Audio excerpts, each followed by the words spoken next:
Sí, si alguien, buenas Y, tardes, gracias por asistir. Si alguien quiere hacer alguna pregunta o comentar algo antes de partir la clase, solo decir buenas tardes. Mucho gusto estar muchas acá. gracias a todos por asistir.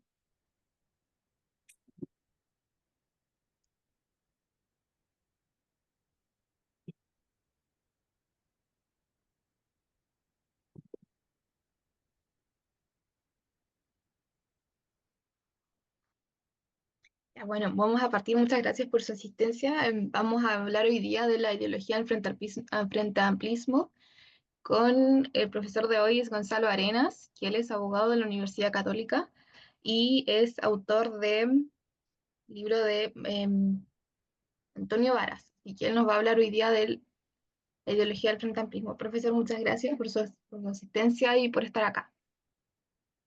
Muchas gracias. Bueno, a mí me pidieron que hiciera dos clases, la de hoy día y la del próximo martes. Y la de hoy día va a ser en el fondo la ideología, de dónde proviene la ideología del Frente Amplio. Y la clase siguiente va a ser ya sobre el Frente Amplio propiamente tal y su actuación política desde el 2017 hasta la fecha. ¿Ah? Así que hoy día vamos a llegar hasta las puertas de Chile, pero no vamos a entrar todavía al tema de Chile, porque bueno, el Frente Amplio no es una organización exótica que haya surgido desde la nada, sino que por el contrario tiene ideología muy marcada y sé que a la cual se le puede hacer, eh, perdón, aquí una trazabilidad muy clara. Estoy viendo ahí por qué no avanza la presentación.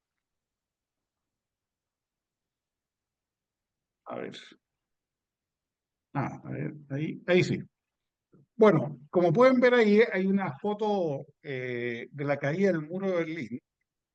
Y esto es importante porque la nueva izquierda mundial que surge después de la caída del muro de Berlín, es la que se concentra en Chile a través del Frente Amplio y la evolución del Partido Comunista que vamos a ver un poco más adelante. Y se dieron cuenta los marxistas más, o sea, la intelectualidad marxista con la caída del muro de Berlín, que el marxismo ortodoxo ya no daba respuesta suficiente a los nuevos conflictos sociales que existían en el mundo. ¿No?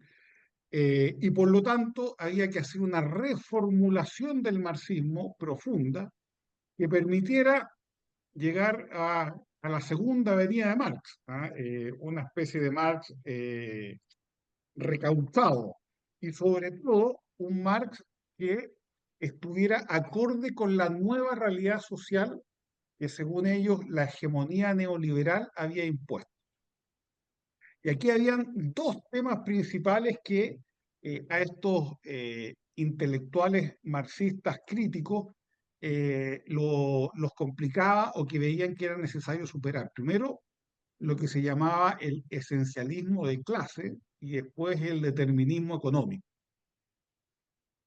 Los primeros que formularon estas ideas fueron un matrimonio, Ernesto Laclau, un filósofo argentino, y Chantal Mouffe, filósofa belga, escribieron juntos este primer libro que es como el inicio intelectual de lo que se llamó después postmarxismo o neomarxismo. Nosotros lo vamos a llamar postmarxismo porque ese es el nombre que se ocupó desde el principio. Y el primero fue hegemonía y estrategia socialista, y la segunda fue la razón populista. ¿Cuál era la principal crítica que manifestaron Laclau y Chantal Mouffe que lograron, después de la caída del muro de Berlín, poder preparar intelectualmente? Dice que hoy día la hegemonía neoliberal ha modificado tanto las relaciones sociales que ya no es posible hablar de la existencia de un proletariado industrial. ¿Mm? Que era, ¿no es cierto?, el sujeto revolucionario básico del marxismo. Y además que también el sujeto revolucionario ya no podía estar determinado por su ubicación en la cadena de producción, sino que las cadenas de producción ahora con el neoliberalismo eran múltiples, a veces, ahora ya muchas veces ni siquiera existían cadenas de producción, y por lo tanto que el determinismo económico que llevaba a que una clase por sí sola, aunque no lo quisiera, fuera el sujeto revolucionario, ya no tenía validez. Es decir, que poco menos que le estaban hablando a un estadio vacío. Y por ende tenían que buscar nuevos sujetos revolucionarios. Esa era como la primera gran idea. Y la segunda gran idea de la Claudio Moffett era que ese sujeto revolucionario no está predeterminado, ¿ah? No es un producto de la naturaleza, sino que ese sujeto revolucionario tiene que ser construido por la izquierda. Y más específicamente, debe ser construido discursivamente. Es decir, hay que buscar un discurso que haga a ciertos sujetos revolucionarios conscientes de la explotación que sufren y por lo tanto activos en tratar de destruir esa supuesta institucionalidad neoliberal que los oprime. Y aquí es donde surge lo que varios de ustedes habrán escuchado, la política de las identidades. ¿Ah? Los feministas, los ecologistas, los indigenistas, todos esos son los nuevos sujetos revolucionarios y como no existen por sí solos, hay que crearlos discursivamente y por lo tanto el primer rol de la izquierda es tratar de, entre comillas, repolitizar esas identidades políticas, ¿ah? Repolitizar esos grupos y convertirlos ya no en grupos sociales, culturales, sino que directamente en grupos políticos. Y esa es la gran discusión hoy día, que incluso el Frente Amplio eh, está, que cuál es el sujeto revolucionario hoy día que hay que ir a buscar. En Chile se pensó un tiempo, bueno, el feminismo, por supuesto, el pueblo mapuche, los pueblos indígenas y otros tantos más. Y además llegaron a una tercera conclusión que es importante y que es que la política, a diferencia de lo que piensa el liberalismo, porque además todo esto se da en el contexto de democracias liberales, que a pesar de lo que piensa el liberalismo, es imposible que una sociedad se organice como un todo. ¿Ah? No existen las sociedades armónicas, no existen las sociedades que cooperan entre ellas, sino que la izquierda debe establecer una división clara entre amigo y enemigo. Y en esto se basan mucho en las ideas de un jurista alemán, que fue el jurista de los nazis en los primeros años, que se llamó Carl Schmitt, que fue el que justificó prácticamente jurídicamente todas las tropelías que cometieron el régimen nazi. Y en base a él se basa en esta idea de la política como amigo-enemigo. Es decir, la única forma de realizar la política es creando discursivamente no solo identidades, sino que un enemigo contra el cual combatir y al cual se debe destruir. Y este posmarxismo, con estas tres ideas clave, es lo que se encarnó en este ramillete que vemos de dirigentes políticos, Hugo Chávez, Evo Morales, Lula en menor medida, Correa, y aquí faltan los Kirchner también, que también fueron parte del posmarxismo. Ahora, ¿cuál fue la primera experiencia exitosa de posmarxismo en América Latina? Bueno, sin duda que Venezuela fue el manual. ¿Ah? El chavismo fue el primer gran manual de posmarxismo en su aplicación práctica. Por supuesto que tuvieron la asesoría también de la Clau conoció a Chávez, lo asesoró, y, ¿no es cierto?, la trayectoria de la democracia venezolana de los últimos años demuestra, perdón, demuestra cómo se fue produciendo esta destrucción de la democracia liberal, que en eso consiste, ¿no es cierto?, el posmarxismo, la destrucción de la democracia liberal y su suplantación por lo que ellos llaman una democracia radical. En realidad lo que es una democracia hegemónica, es decir, democracia de uno solo, y por lo tanto es la mejor fachada al totalitarismo en los tiempos actuales. Ahora, La Clau y Moffitt y el postmarxismo, además de señalar esas tres ideas fundamentales, establecen un proceso populista por medio del cual, una especie de receta, por medio del cual se tienen que ir construyendo estas identidades políticas y polarizando una sociedad en un régimen de amigos y enemigos. Y establecen una secuencia. La primera parte de esta politización de la sociedad se da cuando la izquierda logra encontrar demandas sociales, ¿m? Demandas sociales de cualquier tipo, que, que le permiten vincularse territorialmente, vincularse con actores sociales, con el movimiento social, y a esas demandas sociales mostrarles un enemigo o un adversario que se opone a la búsqueda de sus soluciones. Y generalmente es un Estado ineficiente, un Estado que no cumple con el rol mínimo de prestar esas ayudas esenciales para esas demandas sociales. Y el siguiente paso en la estrategia postmarxista es lograr que los distintos grupos de izquierda logren sumar muchas demandas sociales y lo hagan establecer lo que llama la clave una relación de equivalencia. Es decir, que estas distintas demandas sociales se empiecen a sentir como parte de un todo y empiecen a mirar a un solo enemigo como el único que se opone a la solución de sus aspiraciones y que por supuesto es el Estado o la democracia liberal. Para eso generan lo que llaman una unificación simbólica, ¿ah? Que se puede dar en frases, en ideas, en imágenes, lo que la Clau llama el significante vacío, o sea, buscar algo que una a esas distintas demandas sociales que se convierten después en demandas populares o demandas políticas y que permiten, ¿no es cierto?, darles una unidad común. Y es más, después de eso es necesario que además haya un simbolismo eh, afectivo y por lo tanto es esencial la figura del líder. Por lo tanto, es esta relación de equivalencia que se consagra en la figura del líder pasa a tener una dinámica propia y así se convierte en demandas sociales legítimas en sujetos políticos activos de la revolución, ¿ah? Y de la revolución postmarxista en general. En este enfrentamiento entre amigo y enemigo. Y con esto se cierra toda posibilidad, ¿no es cierto?, de una reconciliación o de un nosotros en el juego democrático.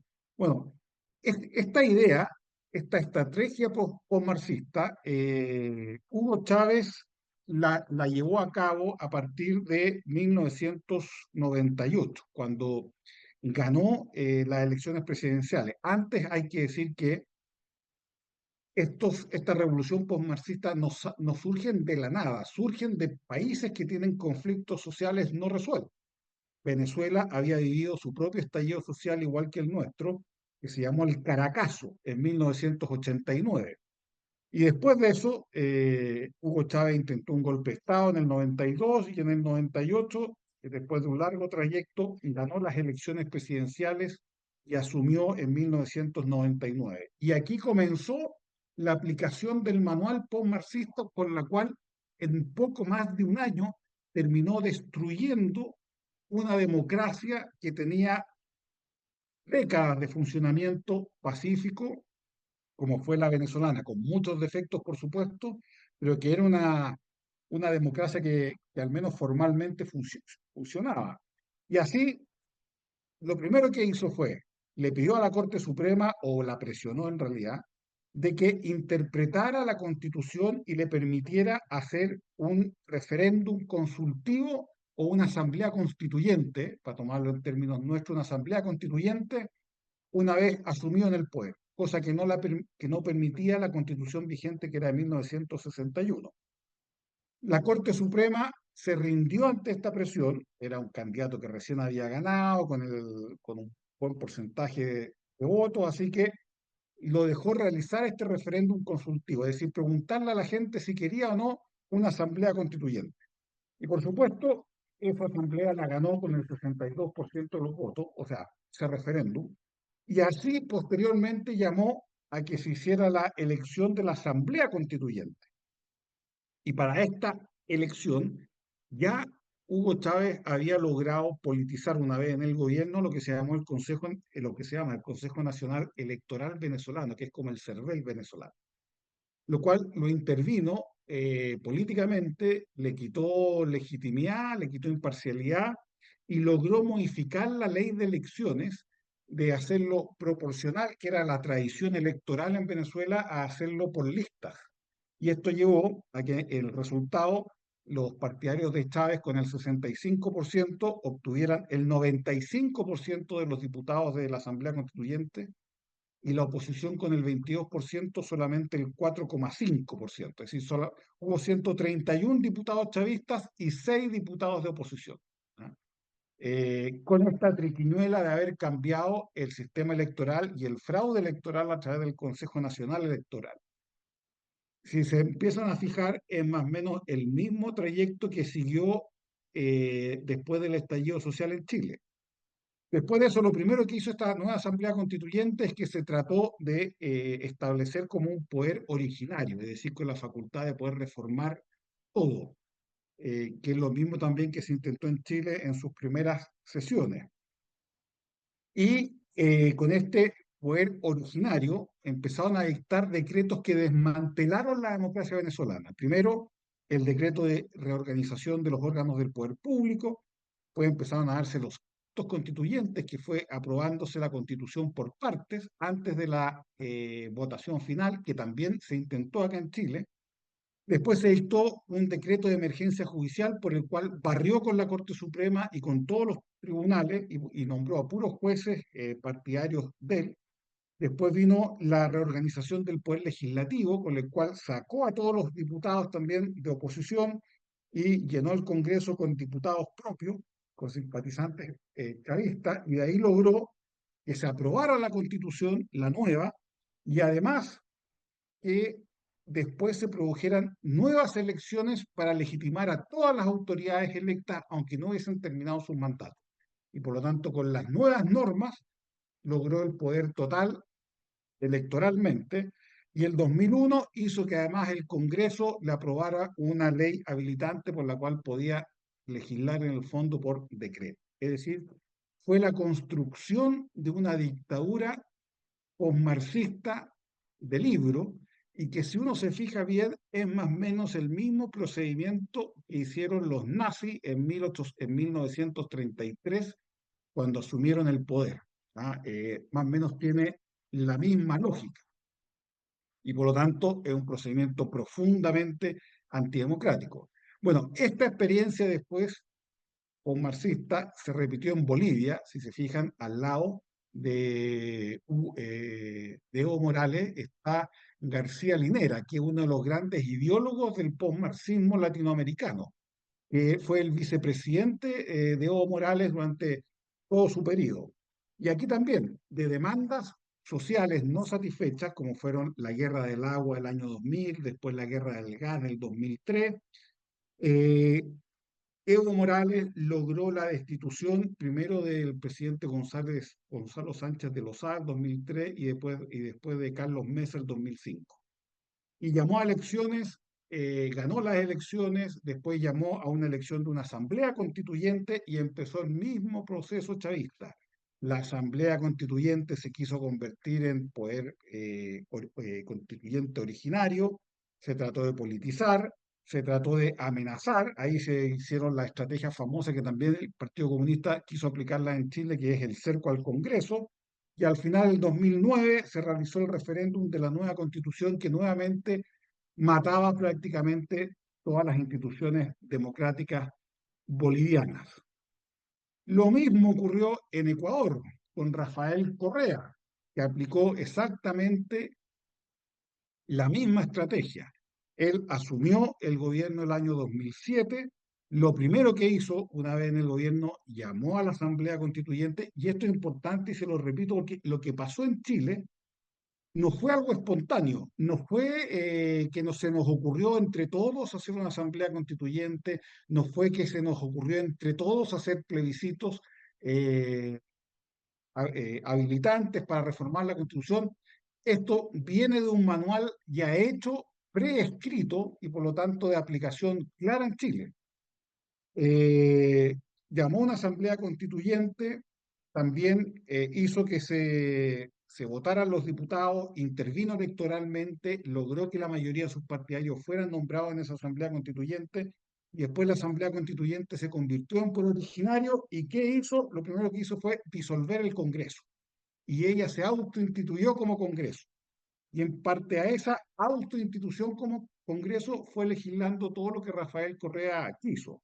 En 2008 se aprobó la nueva constitución, se empezó a concentrar cada vez más el poder, creó lo que se llamó el Consejo de Participación Ciudadana y Control Social, que en el fondo era el populismo institucionalizado. Cada vez que no gustaba alguna decisión de algún órgano del Estado, este consejo, ¿no es cierto?, iba y hacía una especie de bullying en contra de esas decisiones por lo tanto, lograba modificar lo que es la estructura democrática del país. Y por último, vienen los Kirchner, que son también el otro ícono del postmarxismo, aunque en una versión un poco más elaborada, menos brutal que el caso de Venezuela, Bolivia y Ecuador, porque Argentina igual es un país que tiene una cultura política un poco más elevada. Y hay que recordar que Argentina, este proceso también se inició, al igual que en Chile, con un estallido social el 2001, no sé si se acuerdan, con el corralito, que se vayan todos cuando el presidente de la Rúa arranca en un helicóptero y después, ¿no es cierto?, asume el poder en el 2003 Néstor Kirchner, que fue creando también una institucionalidad de una democracia hegemónica, incluso se crearon fuerzas eh, no paramilitares, pero sí de choque en la ciudadanía, que se llamaban los piqueteros K, el Estado K, se creó la Cámpora, que era una especie como de juventud hitleriana en favor de los Kirchner.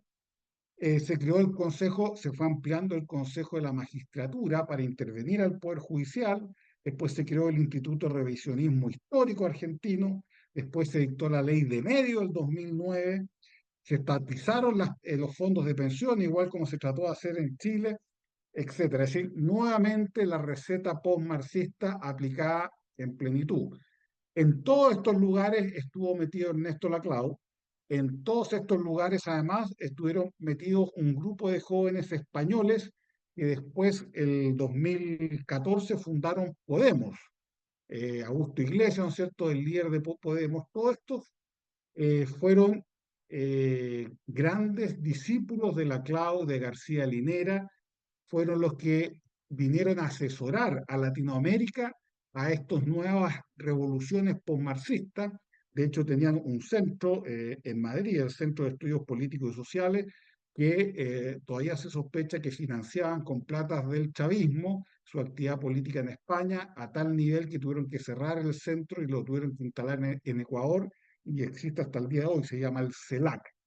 Y la experiencia de Podemos también, por supuesto, España, un país mucho más civilizado, no lograron hacer todas las barbaridades que se hicieron acá. Nosotros en eso somos de un populismo genético latinoamericano que no se da en Europa, y España, si bien sufrió los embates de Podemos, un sistema político más o menos robusto que logró después equilibrarse de nuevo, y el PSOE y el PP siguen siendo hasta el día de hoy, bueno, con Vox ahí un poco, los mismos partidos y los sectores políticos tradicionales después de ya la caída en legitimidad y todo de Podemos. Ahora, uno se pregunta cómo estas experiencias políticas pudieron resultar tan atractivas en América Latina.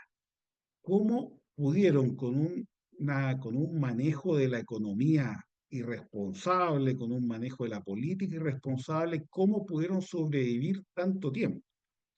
Bueno, y es que América Latina y estas gobiernos postmarxistas, estas revoluciones postmarxistas, tuvieron la suerte de coincidir o lo hicieron coincidir con el gran boom de los commodities que ocurrió entre el año 2000 y 2014 por el crecimiento gigantesco de China. ¿Mm? Todos estos países, el nuestro también, grandes exportadores de recursos naturales, Argentina, por ejemplo, la soya, nosotros el cobre, Ecuador el petróleo, Bolivia el gas natural, Venezuela el petróleo, todos ellos tuvieron una cantidad de ingresos extraordinarios debido a estos casi 15 años del boom de los commodities por parte de China, que les permitieron sobrevivir en la mayor irresponsabilidad fiscal sin ninguna consecuencia grave. Para que vean el impacto de lo que fue el boom de los commodities, hay que tener en cuenta que China al año 2000, cuando recién empezó el boom, consumía el 12% de la producción mundial de cobre. Bueno, al 2015, China ya consumía el 50% de la producción mundial de cobre.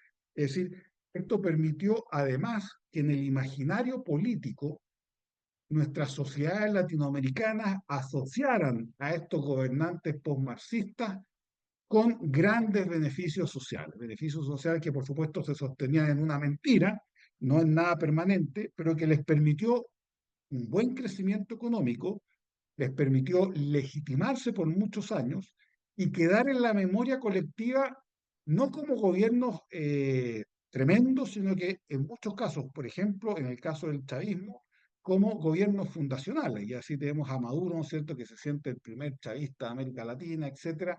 ¿Por qué? Porque Chávez justo tuvo la inteligencia de morir cuando el boom de los commodities venía a la baja y por supuesto iba a quedar al desnudo cuando bajara la marea de los dólares que llegaban desde China, toda la catástrofe económica, fiscal, política, etcétera, que tenía establecido. Y ese fue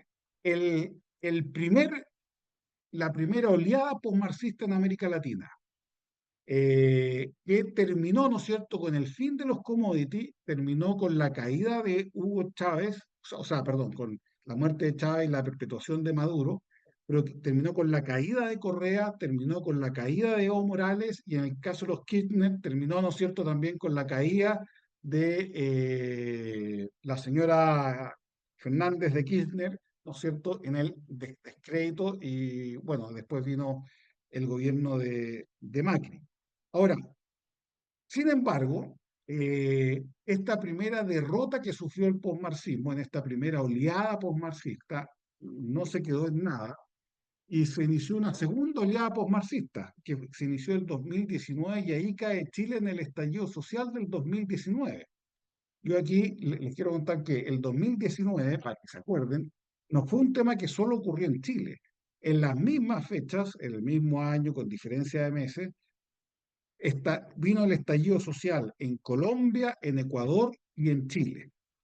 Y los tres tuvieron dinámicas, actores, frases, eslogan sumamente parecidos, lo cual hace imposible una mera coincidencia. En Colombia también hubo primera línea, en Colombia también hubo sectores de la ciudad que se llamaban Plaza Dignidad, también hubo, ¿no es cierto?, protestas con los mismos tipos de demandas ciudadanas, es decir, hubo una segunda oleada posmarxista en la cual Chile se hizo protagonista, bueno, con el triste legado que ustedes conocen, y que, ojo, no fue algo improvisado, aunque se diga hasta el día de hoy que salió a marchar 1 millón de chilenos, perfecto, salió a marchar 1 millón de chilenos porque las demandas sociales que habían, muchas eran reales. No, aquí no estamos hablando de un invento 100% de un estallido social, porque eso no se puede hacer. Aquí estamos hablando que tuvieron la suerte y la habilidad de lograr prender la llama justo en el momento de la efervescencia social que se había generado en el país. Por lo tanto, si bien, por supuesto, no todos los que participaban en el estallido social estaban involucrados, ¿no es cierto?, en una estrategia postmarxista, sí, la dirigencia postmarxista chilena en el Partido Comunista y en el Frente Amplio lograron movilizar de tal forma a la ciudadanía que el objetivo político primero fue derrocar al gobierno de Sebastián Piñera. Y ahí hay un tema. La segunda oleada postmarxista en Chile, el primer Frente Amplio tuvo como objetivo derrocar a un presidente democráticamente electo y estuvieron a punto de lograrlo.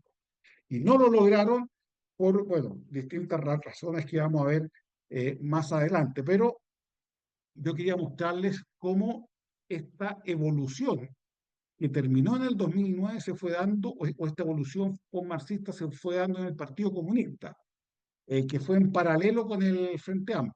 El Partido Comunista sufrió una transformación también después de la caída del muro, igual que como todos los países comunistas del mundo. Y durante muchos años el Partido Comunista estuvo medio a la deriva, hasta que Gladys Marín despertó en 1994 con el levantamiento de Chiapas y fue a ver y viajó hasta México a ver el levantamiento de Chiapas y eh, fue conociendo y estudiando en mayor profundidad el postmarxismo, que por los marxistas más tradicionales era renegado, y por el Partido Comunista Chileno en un principio renegaban de los autores postmarxistas. Pero Gladys Marín tuvo la visión de decir: por aquí van nuestras luchas. Y así, en distintos congresos del Partido Comunista, se fue generando una política ya no proletaria y de determinismo económico, sino que una ideología y una estrategia propiamente post-marxista. Fue en el primer congreso, en el 20º congreso del 94, después en el 98, donde se incluyeron la causa mapuche y la causa medioambiental, y un ícono en esto fue la campaña presidencial de Gladys Marín en 1999. Uno podrá decir: ¿qué importancia tuvo esa campaña que Gladys Marín sacó un 5%? Bueno, tuvo una importancia gigantesca, porque prácticamente si uno lee el programa de gobierno de esa campaña presidencial, está definido todo lo que va a ocurrir en Chile desde el año 2000 hasta el año 2019. Es una estrategia y una visión clarísima de una estrategia post-marxista implementar en el futuro. Se llamó el Chile de verdad. ¿Y cuál era la primera medida que se pedía implementar en ese programa de gobierno en 1999? Bueno, la Asamblea Constituyente. ¿Ah? O sea, 20 años antes que se instalara la Asamblea, la idea de la Asamblea Constituyente en Chile, ya estaban en el programa presidencial de Gladys Marín, y es muy importante poder leer ese programa. Está en internet, si pueden bajarlo, porque van a reconocer además grandes coincidencias con el primer proyecto constitucional de la Convención. Esto del plurinacionalismo, etcétera. Hay ahí lo que se ve: una planificación, una idea fuerza, un avance hacia objetivos políticos muy concretos. Y el comunismo fue evolucionando, y a través de los distintos congresos hasta llegar al 2020 llegamos a esta declaración, ya que es de un postmarxismo absoluto, en el 20º Congreso del Partido Comunista del 2020, cuando se da que el sujeto histórico principal ya no es solo el trabajador. Hay que ampliarse a otros actores y considerar el amplio espectro de luchas políticas. ¿Ah? El movimiento social es un espacio político en disputa. Y ese fue, ¿no es cierto?, el desarrollo del Partido Comunista, y que a partir de la próxima clase vamos a ver cómo esa, ese postmarxismo se encarnó también en el Frente Amplio.